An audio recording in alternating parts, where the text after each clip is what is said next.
Good afternoon, fellow ARE members. I hope everybody is safe, healthy, doing well as we are deep into our student dismissal here in the spring semester. And with the actual end of school year definitely in sight here in the coming weeks.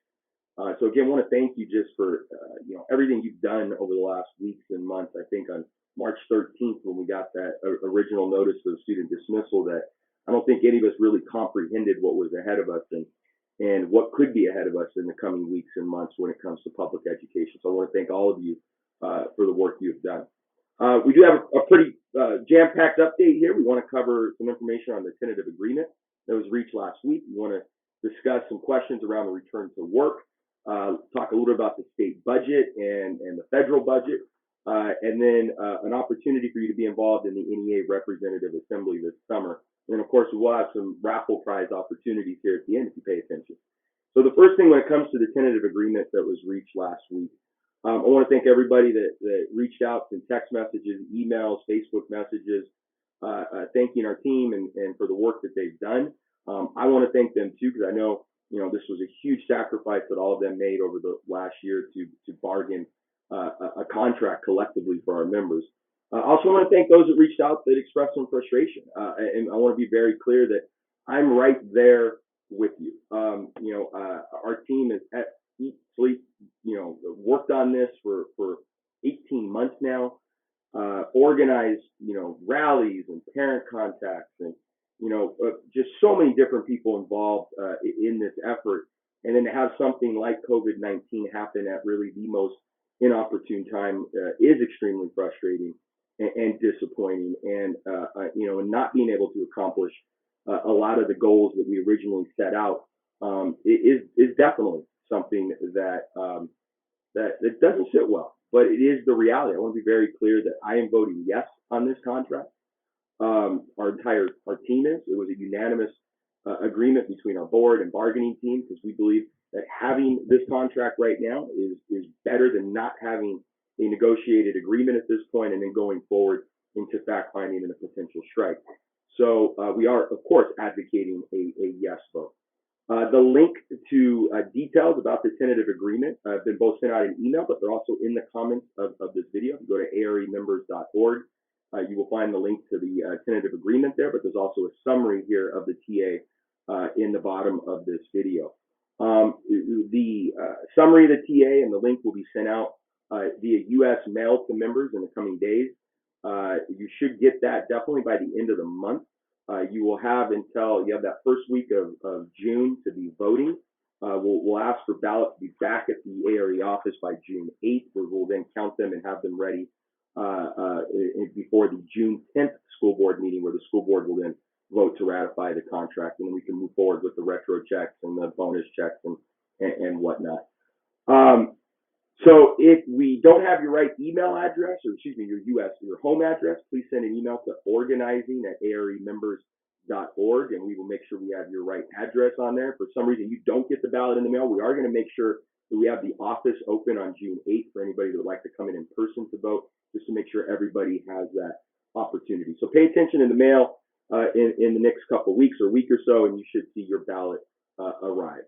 There are definitely some key wins in here. We set out early on to make an improvement in our healthcare costs, and this is, we're going to be looking at a couple $100 off a month for some families right away. Additional increase to $13,500 coming next January. Also, increasing the opt-out to $4,500 has been a big improvement. So that will give people that choose not to take the healthcare incentives a little bit of a boost right there. In terms of salary, we have been more competitive in the surrounding areas with salary than we were healthcare. While we look at having a 3% off schedule increase this year was not obviously the most optimal thing that we set out over a year ago to accomplish. It does keep us close to that median a range when it comes to salary. So we are right in that constant goal of trying to keep parity when it comes to healthcare and salary, and this deal continues to do that. When we look at protections, we've definitely protected ourselves from any major concessions during this cycle. Protected our PN days. no increases to any supervision and adjunct duties. Some changes to the early retirement healthcare part of our contract. For those of you that are eligible, getting close to retirement age, if you choose to take off a little bit earlier, you do have some options when it comes to continued healthcare coverage that's been provided, and we've increased the PTO from 5 years to 7 years with that, and you would get the healthcare rate that you have when you retire for that next 7 years, so you get that same contribution. So that's in there as well. There's wins when it comes to some language around safety, when it comes to some IEP language, school supplies.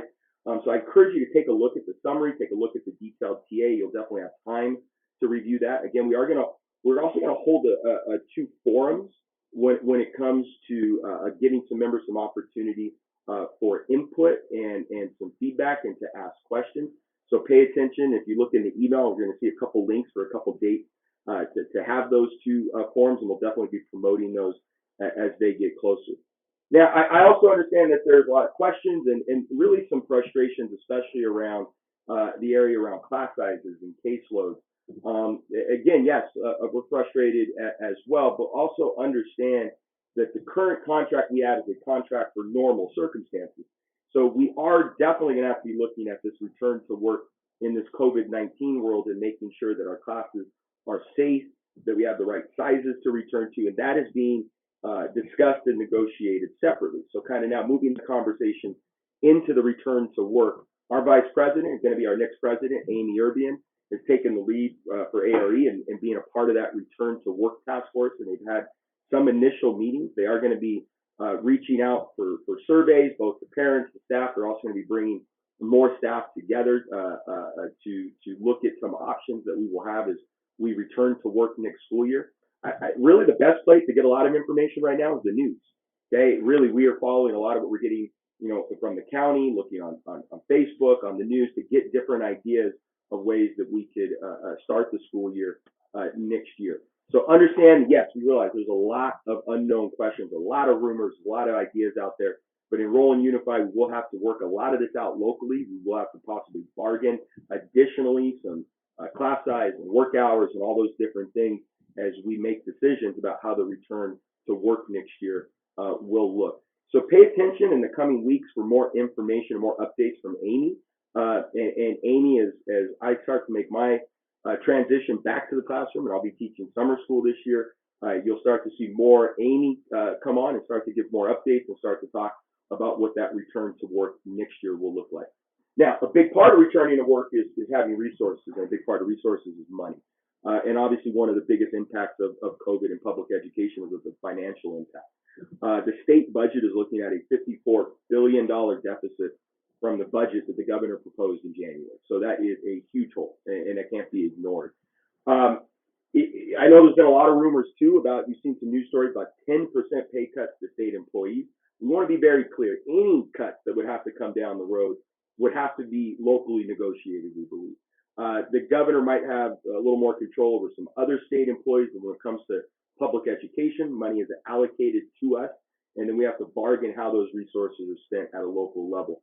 So I'm not going to say that there won't be tough decisions down the road, but our team is strong, we're committed, and we are going to be working as best we can to reduce the impact of any future very difficult decisions as we go forward. One of the best ways to prevent that right now is the lobbying app that we have for you.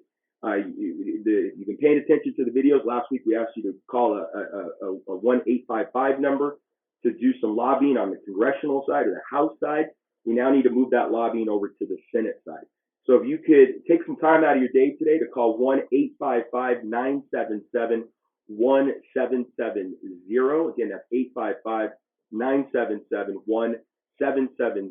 It gives you the CTA Political Hotline link. They'll give you a little information on that hotline about how to lobby. It takes just a couple minutes. They'll direct you to our senator's office, and you could leave a short message. And we're going to be advocating here for $175 billion in the Education Stabilization Fund. We're not off to a great start. The House did not allocate that full amount. They were a lot less than the 175. I think we're looking at about $90 billion that was allocated in the House bill. now the Senate side, we need the Senate, which is even more difficult for us.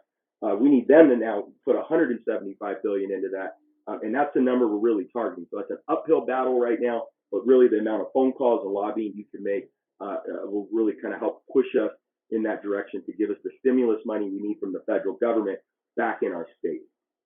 All right, last thing we have here is the NEA Representative Assembly. So we are, as members of ARE, CTA, we're also all members of the National Education Association. And every year, the NEA holds their annual Representative Assembly. It's about an 8,000 person event that takes place in a different city every year. It's usually very expensive to go to. Usually we only send one person to that meeting because it's a couple $1,000s to send someone to the event for the week. But since it's going to be done virtually this year, it opens up our local to allow really up to about 5 people to attend. So if you would like to be a delegate to the NEA Representative Assembly this summer, it will be that first week of July, and it will be done virtually, a lot of online type events. But it's a great way to get exposed to unionism at a national level. So if you're interested, let's use that organizing@aremembers.org. You send an email to that with your name stating you're interested in being a part of the NEA-RA. We'll kind of collect the list and see if we can get you into that to be a delegate for that this summer. All right, last thing is our Grubhub raffle. So what we're going to say is if you are the 7th person to send an email to organizing@aremembers.org, the 7th person to write Wacky Wednesday in the email with your name, we're going to get you a $25 Grubhub gift card sent over your way. So I want to thank everybody. I know it was a rather a lengthy update today, but we went over some information on the TA, talked about some of the return to work and the task force that's being created, talked a little about the state and federal budget, and then finally wrapped up on how you can be a part of the NEA Representative Assembly. So stay safe, stay healthy, look for more updates in the future. Thank you, everybody.